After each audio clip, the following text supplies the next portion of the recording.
All right, here we are, and we are now taking off from Alpena. Uh, we're still in Lake Heron. We're probably 2 days away from going into Lake Michigan. Uh, had to stay here 3 days because of the weather. It rained a little bit. Winds picked up pretty strong, so had to stay here till that all blew over. Uh, so it looks like it's going to be a nice day out today. I checked the weather. Yeah, a little windy, but still tolerable. So decided to go ahead and take off. You might hear a lot of background right now of wind, and that's because where I'm sitting at, it's kind of windy. So uh, hopefully you can still hear the voiceover on this. But anyway, um, I've kind of noticed going through Lake Erie and now Lake Huron that these lakes can get pretty bad real quick. It doesn't take much. The only good thing that's kind of saving me is that because I draw very little water, I can hug the coastline pretty good, and I can get out of a storm hitting, or when the winds start picking up, and it kind of doesn't even give you any warning or anything. It's just the winds all of a sudden start picking up. The waves start getting from half a foot to a foot to 2 feet to 3 feet real quick. And it kind of tells you, okay, it's time to start turning into shore, finding a place to stay overnight, or tie up at least until the weather gets a little bit better. Not necessarily go into a marina or anything, but you can get into a little cove somewhere where the water's nice and calm, or even a little creek or a little inlet somewhere, just to get out of the strong winds in the lake. If you get off the lake, you'll be fine. Doesn't matter whether it rains pretty good or it gets pretty windy. You can still manage. I can still manage to stay at anchor. Gives me time to do a lot of the little things that I gotta do. So it doesn't. It's not that big of a deal.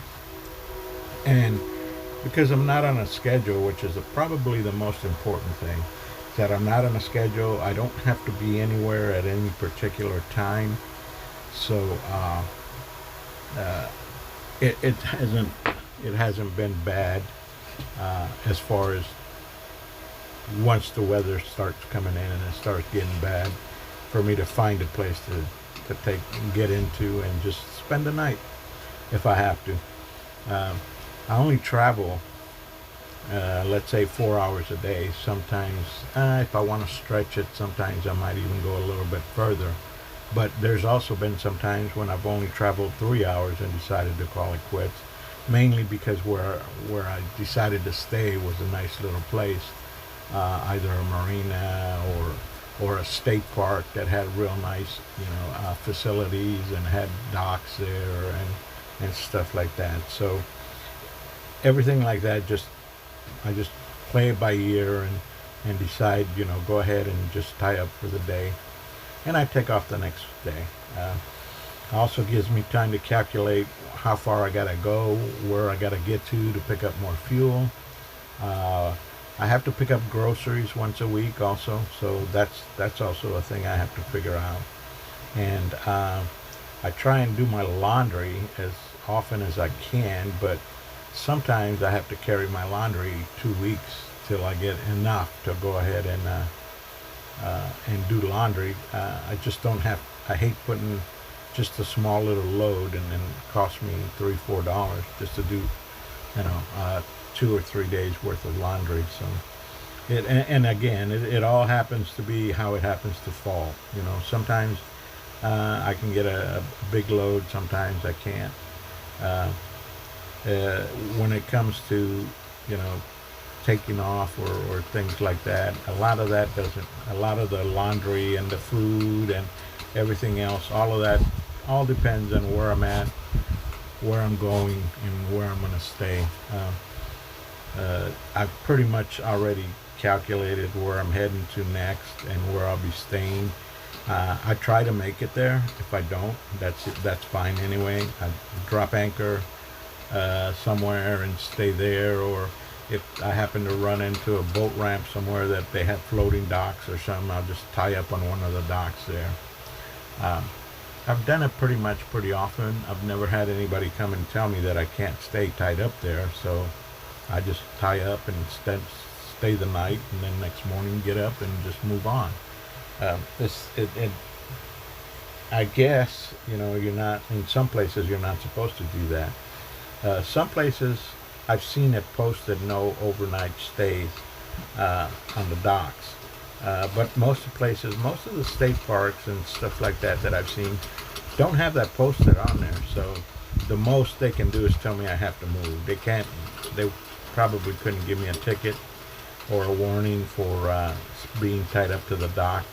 If it's not posted that you can't stay overnight, then really the only thing that could happen is maybe a park ranger come by, or the local sheriff or local police come by and say, yeah, you're not allowed to stay here overnight. You're gonna have to take off.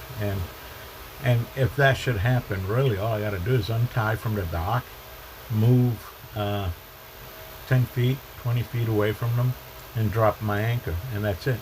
That's all I got to do. As far as dropping anchors, there are certain rules that you have to follow. You're not allowed to go into a marina and drop anchor in their area, obviously, because they got boat traffic coming in and out all day long, and the marina does belong to them. So you're supposed to stay certain feet away from a marina somewhere. And also you're not allowed to stay anywhere where you're blocking a channel or something like that. Here was a state park that I stayed at after I left Alpena, and this is exactly what I was talking about. As you can see, there is some boat ramps right there to the right, and they come in and they launch their boats there, and it's a state park here. But as you can see, they had a little walkway here, and they had a dock sitting right there. And I decided, well, hey, as long as I'm not blocking boaters from bringing their boats in and out of the boat ramp, I should be okay. So I did. I just tied up to this thing, stayed here overnight. Turns out they had the facilities that I needed. They had bathrooms and everything in there. Plus, they also have a little snack bar at the park. So I was able to grab me some lunch, and then afterwards I had some ice cream for dessert. So that was pretty nice. And it turns out they had a little pavilion further to the right where they had the high school band there was playing. And I'm not talking about they're playing regular, like music that they play at the football games or anything like that. They were playing actual songs from, artists and all of that. So that was pretty nice to listen to. I didn't walk over there because it was quite a ways, but I figured I could still listen to them from where I was at. That big long building you see there in front, that's where the snack bar was, and then there's a huge hall inside there. And they also happen to have bathrooms, and they're open 24 hours a day. So if I needed to go, I'd just get up, walk over there, and I was fine. And this is one of the examples I was talking about as far as traveling on a smaller boat like I am versus these big, huge boats. Traveling on a smaller boat like this makes it a lot easier for me because I'm able to tie up like this. If you had a real big boat, I don't know whether these docks here are strong enough and these pilings are strong enough to hold a big boat. Obviously, you're not going to be able to tie up on the docks where the boats are coming in and out of, because now you're restricting people from coming in and putting their boat in. So I'm sure somebody might say something like that. But occasionally you run into some spots like this here. This is the perfect example of what I was telling you. This is a dock right here that's right off the boat ramps here. And I think the reason they have this here is so that if you have to move your boat and tie up and then go grab something from your truck, your car, or let's say your ice chest or something like that, then you can tie up here, go get your ice chest, come back. You're not blocking traffic here, so they really, they probably appreciate that you do that instead of trying to do it all after you launch your boat and you tie up to one of their docks over there. So we're going to go ahead and be this. I have already stayed. It's already in the morning. Everything that I just told you about as far as grabbing something to eat, listening to the music, that was last night. It all happened last night. And you can see this is a state-owned park here. So it was a very nice park. A lot of people here. There was a beach right next on the opposite to the left side. There was a beach. Now here also is a marina here. Now had I gone into this marina here, I would have had to pay to stay there overnight. And again, it could be anywhere from $1 per foot all the way up to $3-4 per foot. So depending on some marinas, the real big fancy marinas can charge you up to about $4 per foot to stay overnight. So as a 22 footer, that's almost almost $90 to stay overnight. And I really don't need electric, don't need water. I mean, I could use the showers and I could use the bathrooms, but that's pretty expensive. Pay $90 to take a shower. So I'd rather find me a marina that's $1 a foot or something like that, and that has the facilities like electric, water, showers, and that kind of amenities, so that at least that makes it worth.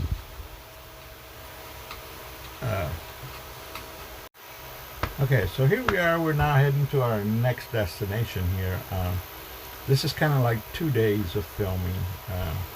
I kind of figured, well, while I'm on the water, there's not a whole lot going on, so it's not like I have to film I do film parts of it, just so you can see what it kind of looks like, what I'm going through and all this. But it's nothing after a while. In the beginning I filmed going down the waterways for quite a while, but after a while it kind of gets old seeing the same thing over and over again. So I didn't want to bore you with having stuff like that going on, just showing nothing but water and more water and more water. So I kind of decided I think what I'm going to do is just make little segments of going in and out of different little towns, little areas, different docks, explaining what I'm doing, when I'm doing it. If you look at today, it's pretty nice. If you look at the video before this one here, you could see the flag was flying pretty strong, and it was raining. The clouds were dark, and it was raining and everything. So it was all in all bad weather for 3 days. Unfortunately, they were having their fishing tournament that same week, so they didn't get a whole lot of fishermen going out because of the weather. So I don't know, how successful their fishing tournament was, but they had a lot of beer, a lot of food, and a lot of music playing all week. Every day they had a different band coming in and playing different types of music. Here are, when I left Port Heron, they were doing a sailing race going from Port Heron, which is the bottom of Lake Ontario, or Lake Heron, and they're going all the way up to Mackinac Island, and you can see some of the sailboats just going by there also. Here it is. I did go through Mackinac City already, and I did stop at Mackinac City for about 3 days because of bad weather. The passage took me quite a while, and there was this island right in the middle of the lake between the one side of Michigan Lake and the other side of Michigan Lake. So this is why I decided to cross here And this is Beaver Island here, and I'm tied up right on the beach. All I did was back up the boat right up to the beach because my draft is pretty shallow. I just dropped anchor on the sand and dropped anchor out in the water so that the boat would stay put where I needed it to stay put. A lot of ducks out here, as you can see. This was a pretty nice little island, although somebody talked about there's a lot of snakes out here. I didn't see not one snake while I was here. So here I also, because of weather, I had to stay 3 days. Most of the time it was fun. They had nice little places to go, nice little shops and everything. So I enjoyed it. This is part of the Beaver Island here. And over there behind toward the right was a beach. That's a pretty nice beach. This little town here was actually nice too. I kind of walk around and you can see where the boat is tied up. It's right on the beach. So I didn't have to pay to stay anywhere. I just backed up and right onto the beach. I was able to walk off the boat and come into town, grab something to eat. I actually did my laundry also while I was here, and I did go get groceries while I was here. Right on the other side there is the marina right there pointing in that direction. So had I stayed there, I was going to have to pay again to stay at the marina. So here, because I only draw very little water, I can just back up right to the beach right here. And then what I do is I just pulled my rear line, my rear anchor light line, and it brings me right up to the beach. So this was a nice little place. If I had to visit it again, I think I would enjoy doing it. They do say they get a lot of tourists coming here, and they do have some ferries from the mainland Michigan side coming down here for where the tourists come and stay, and then the ferry takes them back the same day. But it was a nice, interesting little stay. I'm no longer in Lake Heron now. I'm actually on the upper part of Lake Michigan, getting ready to cross Lake Michigan, because I wanted to cross into the Wisconsin side of Lake Michigan because I have relatives that I'm visiting there, and we're meeting up in Sheboygan. This was the only place that I thought was safe enough to cross the lake, because trying to cross the lake all in one day was going to be a long haul, and if the weather got bad, it could get rough, which the weather did get bad on me 3 times. That's why I stayed in Mackinac City for 4 or 5 days, and then I stayed here in Beaver Island for another 3 days, for just waiting for the weather to get better. And I went ahead and decided I was going to try and take off today. So as I started heading out, I realized it wasn't good. The wind, actually here it was nice and calm, but as soon as you got out to the opposite side of Beaver Island, it was rough, pretty rough, to the point where I didn't even think about it. I saw the white caps out there, and the boat started bouncing around pretty good, so I didn't even attempt to make the crossing that day. What I did is I just stayed on this side of the island, which was on the west side of the island. I'm sorry, on the east side of the island. And since the island was pretty long, I figured, well, I'm going to go all the way down, since I do have to do that anyway. I'm going to go all the way down the island on the east side, and I had the land kind of protecting me from the wind and the storm and all of that. So I decided what I would do is I'd just get to the other end and see what the weather was like. If it was still bad and it was still rough, then I would just drop anchor at the end of the island and stay there overnight. And that's exactly what I did. I ended up staying here overnight. Just dropped anchor, got close to the shore and dropped anchor. Out here, there is nothing. It was just nothing but woods. And no lights. Nobody lives out here at the other end of the island. It was just all forest and all wood. It was pretty water, shallow water, as you can see there, which is what I like to drop anchor at. That way I don't have to worry about the big boats coming and running me over. So it was pretty nice.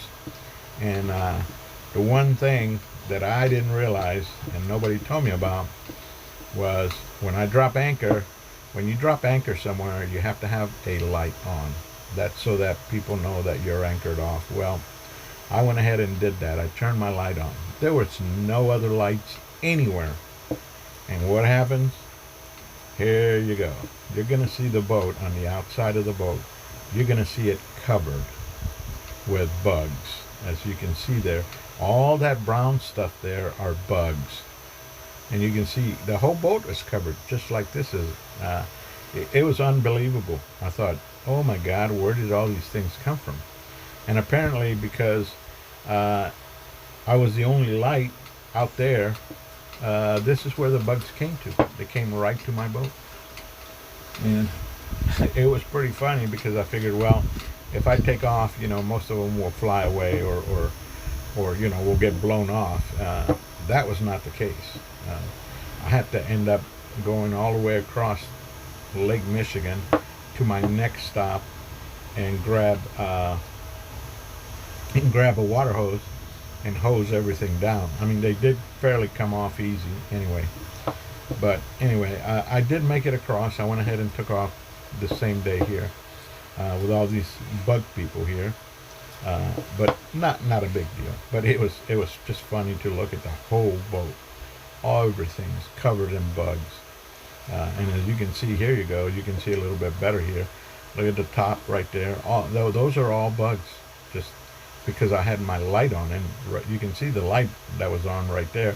So that's where they mostly concentrated on, was right there on that spot. And I'd never seen anything like that ever happen before. So I thought, obviously I made a mistake. Well, that's it for today.